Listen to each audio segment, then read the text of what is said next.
According to information from the Baishu sect and Qingpu base, in 3 days, the major forces will join together to attack Jang Yi's hideout.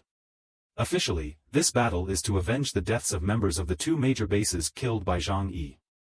In reality, everyone knows this is just a way to divide territory and purge the sphere of influence. 3 days later, the 4 forces left a portion of their troops to defend their bases. The rest, under their leader's command, advanced towards the new river. They had meticulously planned and decided to start the attack at 3 p.m. Since they couldn't foresee the scenes inside the ice and snow barrier, they couldn't anticipate everything. Even with a carefully laid out ambush plan, they could easily fall into disadvantageous combat situations and get ambushed by traps. However, with their superior forces, a straightforward frontal assault was the best option. At the Yangsheng base, the mobilized army was imposing. For the first time, they deployed 30 vehicles, including construction vehicles for breaking ice and armored vehicles camouflaged throughout the entire city of Amami. Only Yangsheng base could muster such a convoy. In the 3rd armored vehicle sat the leader of Yangsheng base. Xiao Honglian, dressed in red combat gear, sat there with eagle-like sharp eyes. Her abilities were unique, she called it the Purgatory Furnace. Through the use of fire, she could not only enhance her physical strength but also dissolve anything with high temperatures. Regarding power classification, she possessed both enhancement and projection abilities, making her combat capabilities incredibly formidable. Because of her extraordinarily conspicuous fire abilities, her combat outfit was also a striking red. The convoy headed towards Jang Yi's manor. Xiao Honglian held the communication device, continuously contacting the leaders of the other 3 major forces, urging them to approach Jang Yi's manor as per the agreed time. Zhuge Qingting still wore a sorrowful expression as he said, "This morning, as we were setting out, the flagpole at the entrance unexpectedly fell down." Xiao Honglian looked at him and sneered, "You're still as superstitious as ever." Zhuge Qingting shook his head. "No, it's not superstition. I just feel worried, and this feeling is growing stronger. We've never engaged in a battle this large since the apocalypse began. We have never mobilized such a massive force for a single battle that could affect the fate of the Yangsheng base." Zhuge Qingting thought to himself, if we lose this battle, the consequences would be unimaginable. He kept this thought to himself, not daring to say it in front of Xiao Honglian. Xiao Honglian, without hesitation, confidently said, "We will definitely win." The fall of the Shishan base was due to a missile strike from the army, not Jang Yi. It's just a small hideout with fewer than 10 people. Even if they are mutants, so what? Moreover, this time, we have the combined forces of 4 bases. Eliminating them will be as easy as flipping a hand. Xiao Honglian calmly continued, "If I weren't concerned about the consequences, I wouldn't even need the support of the other 3 bases.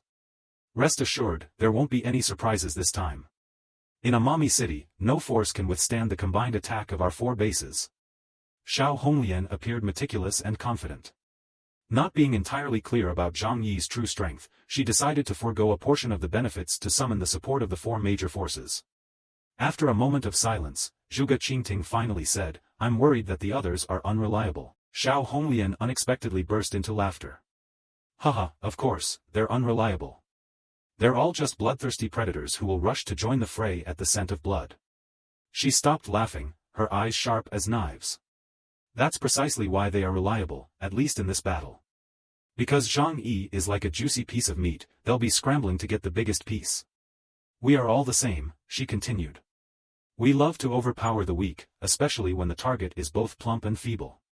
Who could resist such a temptation?" Xiao Honglian had no doubt about the outcome of this plan. Even if Jang Yi was hiding in a fortified refuge, she, along with Wu Huiran and other experts, would break through it. As Jang Yi had once said, even though the Shishan base had been destroyed by them, no one knew how they had done it. Thus, most people believed Jang Yi and his group didn't play a significant role in that event, thinking it was just luck that they stumbled upon a big opportunity. With this mindset, both Xiao Honglian and Wei Dinghai saw Jang Yi as a juicy target. Zhuge Qingting nodded. "I think so too. From the perspective of strength, we cannot lose." Xiao Honglian continued, "Don't worry too much. When we win, we will celebrate together, and you will understand the joy of victory." A smile appeared on Zhuge Qingting's face. "You're right. Maybe I'm just too tense." The convoy then sped along the snow-covered road, heading towards Jang Yi's manor. At the refuge, Jang Yi already knew about the enemy's plan to attack at 3 p.m. For safety reasons, everyone had been up since early morning preparing for the great battle. Zhang Yi's hideout was located in a prime spot, backed by mountains and close to the river. Therefore, to attack Zhang Yi's manor, the enemy couldn't approach from behind but had to advance from the vast area in front. As the battle approached, Liang Yue's demeanor was noticeably different from previous days. She didn't speak to anyone all day, but her hand always tightly gripped her sword, her eyes filled with barely suppressed killing intent. She still believed her students had died at the hands of people from the Yangsheng base. Thus, Liang Yue was eager to seize the opportunity to kill as many from the Yangsheng base as possible to avenge her students. As she was about to turn and leave, Zhang Yi called out to her from behind. "Liang Yue, I have something for you." Liang Yue turned around, and Zhang Yi tossed her a sword. Her eyes lit up immediately, clearly excited, because it was her favorite sword. "Remember to return it to me after the battle," Zhang Yi said nonchalantly. He wasn't going to participate in the combat, so it made more sense for Liang Yue to use the sword. Zhang Yi organized everyone, first arranging them at the first line of defense. Liang Yue, Uncle Vu, Su Chunlei, and Hua Hua were all sent to the front lines. He himself stayed back in the hideout. Zhang Yi explained his reasoning, "I'm not skilled in martial arts or strong in close combat. But from the rear, I can make the most of the spatial door and ambush capabilities to maximize my strength. You mutants will fight at the front, while the hideout will provide maximum support." Everyone agreed with Zhang Yi's plan. Although Zhang Yi never claimed to be the official leader, he was, in fact, the leader of everyone. His orders were naturally followed by all, including Su Chunlei, the most fearful of death, who also seriously went to the front lines to fight. After assigning tasks to the frontline personnel, Zhang Yi turned back and began directing the logistics team. He repeated what he had said many times, emphasizing once again before the battle began. "Ka Ni, prepare to treat the wounded. Yang Xia, rest up and try to prepare power-enhancing food to help us recover our abilities." Yang Xia and Zhou Kuo nodded seriously. Zhang Yi then looked at Yang Xinxin and Lu Karen. "Yang Xinxin, you will be in charge of all the firepower equipment at the front line. We have many firing points that not everyone can control simultaneously. Moreover, among these people, there might be forces supporting us or at least neutral ones. You need to fire based on my orders." Yang Xinxin, with a continuous smile on her face and cheeks flushed with excitement, was thrilled to finally have the chance to personally take down the enemy. "Zhang Yi, big brother, Yang Xinxin will be your right-hand helper." As for Lu Karen, she did not have a specific task at the moment because her main abilities involved inspecting and adjusting weapons and equipment before the battle and checking the firepower systems. Zhang Yi asked her to stay close to Yang Xinxin, ready to assist if necessary. After assigning the tasks, Zhang Yi said to them, "Good, now return to your positions. The enemy could attack at any moment. Don't be too tense. This battle could end quickly or drag on." After speaking, Zhang Yi turned and went upstairs by himself. In the two-story hideout, he gathered all the important items on the second floor, having prepared for the possibility of the hideout being attacked, although this was very unlikely. The upstairs space was not large, only about 50 square meters. Zhang Yi came here because it was the highest point in the hideout, allowing him to observe a long distance. Additionally, the attic had many windows, providing an extended field of vision. Undoubtedly, this was the best hiding and sniping spot. Zhang Yi stood in front of a window, looking out through the floor-to-ceiling glass. After the great battle with the Shishan base, the entire area in front of Zhang Yi's manor had been nearly leveled. Previously, this area had buildings and forests, but after the apocalypse, snowstorms had destroyed everything around, covering it in snow, creating a completely white expanse. This place was very suitable for a sudden attack. Zhang Yi took out a heavy sniper rifle from his spatial ability. He looked at the gun with sharp eyes, then took out several boxes of sniper ammunition and placed them beside him. He pulled up a chair to ensure steady aim without his legs trembling, which could affect his sniping accuracy. Even if the battle dragged on, he would need to rest occasionally. After preparing, Zhang Yi said, "The next step is to wait for the enemy to appear within sight." Zhang Yi was not a skilled martial artist. Although he had eliminated several mutants before, in one-on-one combat, he still firmly believed he wasn't good at close-quarters fighting, despite possessing acceleration abilities. Even though he had learned martial arts from Liang Yue for a while, he instinctively avoided close combat because it wasn't his strength. To always win, one must choose the right opponents, avoid facing stronger enemies, and leverage their strengths while staying away from their weaknesses. That's why he didn't go out to confront the enemy head-on. Since the last battle, Zhang Yi's abilities had significantly increased. Not only had he gained the divine might power, but his other abilities had also improved considerably. Jang Yi thought to himself that today he only needed to do two things. First, before the battle began, he would try to eliminate as many of the enemy's ordinary soldiers as possible. Heavy losses among these soldiers would surely affect the enemy's morale. Moreover, even ordinary soldiers were valuable armed forces for the major factions. The enemy might soon abandon their attack plan and choose to retreat if the damage was too great. If he could defeat the enemy without a fight, that would be the best outcome for Jang Yi. Second, Jang Yi wanted to use the spatial door ability to support Liangyue, Uncle Vu, and the others in their defense. Today, he only needed to focus on these two tasks.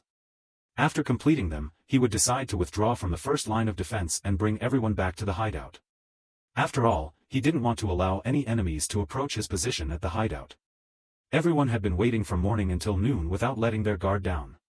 When hungry, they ate energy bars to replenish their strength. Yang Xia had prepared power-enhancing food for them, but it was only to be consumed once the battle started. It was their last strategic supply of abilities.